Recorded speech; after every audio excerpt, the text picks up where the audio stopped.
So, Storm, let's start off by talking about how cool and fresh this film and this story idea is. Can you just talk about that a little bit? Yes.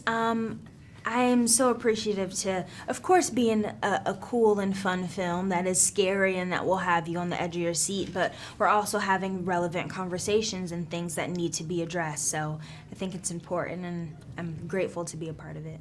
Well, let's talk about the relevancy. Like, it's a really relevant yet really modern take on this classic monster movie. Can you just expand on that a bit more? Yes. Well, The Invisible Man is a huge Universal monster movie that people have loved for so many years, but I don't think we try to alter it in any way, but just reinvent it to where there's a woman at the center of the film who has been emotionally, physically, and she's endured all of the abuse that you can imagine, but she realizes that at this moment in time she is weak, but that she could also be strong and really step outside of herself to save her own life, and I feel like that's beautiful. Yeah, it really is. And the story is told so incredibly well with so much tension. So I feel like it's horror, but it's also a really wild psychological thriller. So can you touch on those two?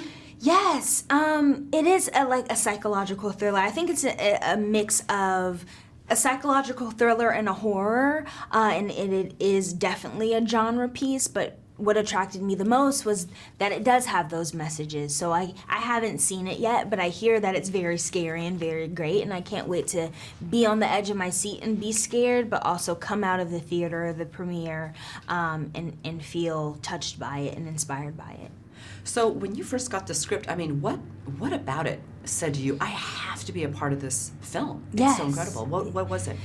I think the intention behind the script is what grabbed me the most. I mean, I was sitting in my kitchen reading the script, and my mom was cooking dinner, and she had already read it, so she wanted me to finish fast so we could talk about it. But it was a very fun script, but I love that it did have the intention, and I tried to choose my projects very strategically, and I have the luxury of not just being a part of a project just to be a part of it, and I'm glad to be a part of it.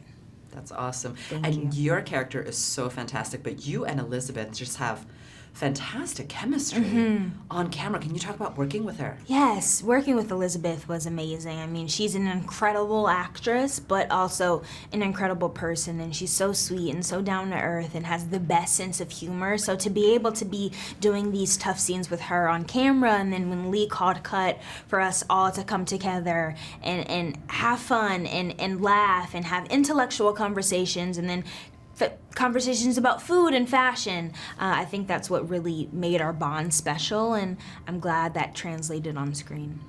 And I'm sure that this movie, you know, it had its challenges with all of the stunts and all of the night work and this and that. Yes. But were you surprised by how much fun you had shooting a horror and psychological thriller? Yes, I was super surprised about how much fun we had, because like when you're filming a scary movie or a psychological thriller, I think people expect you to be walking on eggshells, but I think the bonds that I mentioned before that we created made the set and the environment super duper comfortable. So we'd be in distress one minute and then be laughing the next. So I think it was a good balance of both.